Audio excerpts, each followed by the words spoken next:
ایک پردہ دار مسلمان خاتون اموریہ کے بازار میں خریداری کے لیے گئی۔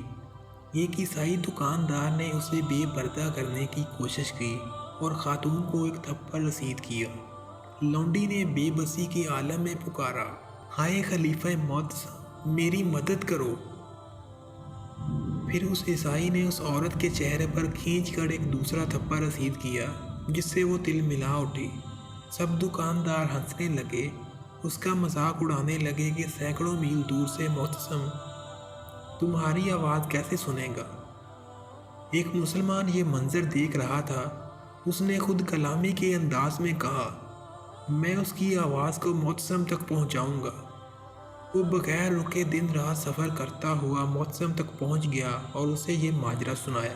یہ سننا تھا کہ خلیفہ معتصم باللہ کا چہرہ غصے سے سرخ ہو گیا۔ خلیفہ معتصم نے اس آدمی سے دریافت کیا، اموریہ کی سمت میں ہے؟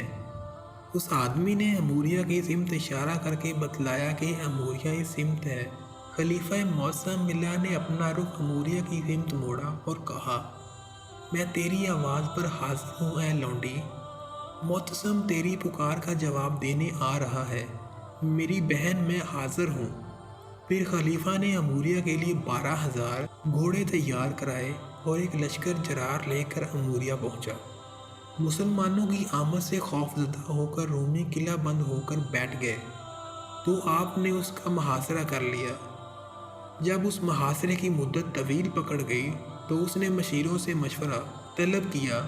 انہوں نے کہا، ہمارے خیال کے مطابق آپ اموریہ کو انگور اور انجیر کے پکنے کے زمانے ہی میں فتح کر سکتے ہیں، چونکہ اس فصل کے پکنے کے لیے ایک لمبا وقت درکار تھا۔ اس لیے خلیفہ پر یہ مشورہ بڑا گراں گزرا۔ خلیفہ اسی رات اپنے خاص سپاہیوں کے ہمراہ چپکے لشکر کے معائنے کے لیے نکلا تاکہ مجاہدین کی باتیں سن سکے کہ اس بارے میں ان کی چہمگوئیاں کس نتیجے پر پہنچی والی ہیں۔ خلیفہ کا گزر ایک خیمے کے پاس سے ہوا جس میں ایک لوہار گھوڑوں کی نالیں تیار کر رہا تھا۔ بھٹی گرم تھی۔ وہ گرم سرخ لوہے کی نال نکالتا تو اس کے سامنے ایک گنجا اور بدصورت غلام بڑی تیزی سے ہتھوڑا چلاتا جاتا۔ لوہار بڑی مہارت سے نال کو الٹا پلٹتا اور اسے پانی سے بھرے برتن میں ڈالتا۔ اچانک غلام نے بڑے زور سے ہتھوڑا مارا اور کہنے لگا، یہ معتصم کے سر پر۔ لوہار نے غلام سے کہا، تم نے بڑا برا کلمہ کہا ہے، اپنی اوقات میں رہو، تمہیں اس بات کا حق نہیں کہ خلیفہ کے بارے میں ایسا کلمہ کہو۔ غلام کہنے لگا، تمہاری بات بالکل درست ہے، مگر ہمارے خلیفہ بالکل عقل کا کوڑا ہو گیا ہے۔ اس کے پاس اتنی فوج ہے، تمام تر قوت اور طاقت ہونے کے باوجود حملہ میں تاخیر کرنا کسی صورت مناسب نہیں۔ اللہ کی قسم، اگر خلیفہ مجھے یہ ذمہ داری سونپ دیتا تو میں کل کا دن اموریہ شہر میں گزارتا۔ لوہار اور اس کے غلام کا یہ کلام سن کر خلیفہ معتصم باللہ کو بڑا تعجب ہوا۔ پھر اس نے چند سپاہیوں کو اس خیمے پر نظر رکھنے کا حکم دیا اور اپنے خیمے کی طرف واپس ہو گیا۔ صبح ہوئی تو ان سپاہیوں نے اس ہتھوڑے مارنے والے غلام کو خلیفہ معتصم باللہ کی خدمت میں حاضر کیا۔ خلیفہ نے پوچھا، رات جو باتیں میں نے سنی ہیں ان باتوں کو کرنے کی تمہاری جرت کیسے ہوئی؟ غلام نے جواب دیا، آپ نے جو کچھ سنا ہے وہ سچ ہے۔ اگر آپ جنگ میں مجھے کمانڈر بنا دیں تو مجھے امید ہے کہ اللہ تعالیٰ اموریہ کو میرے ہاتھوں فتح کروا دے گا۔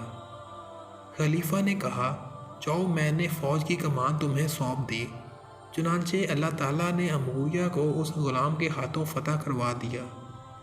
پھر معتصم باللہ شہر کے اندر داخل ہوا۔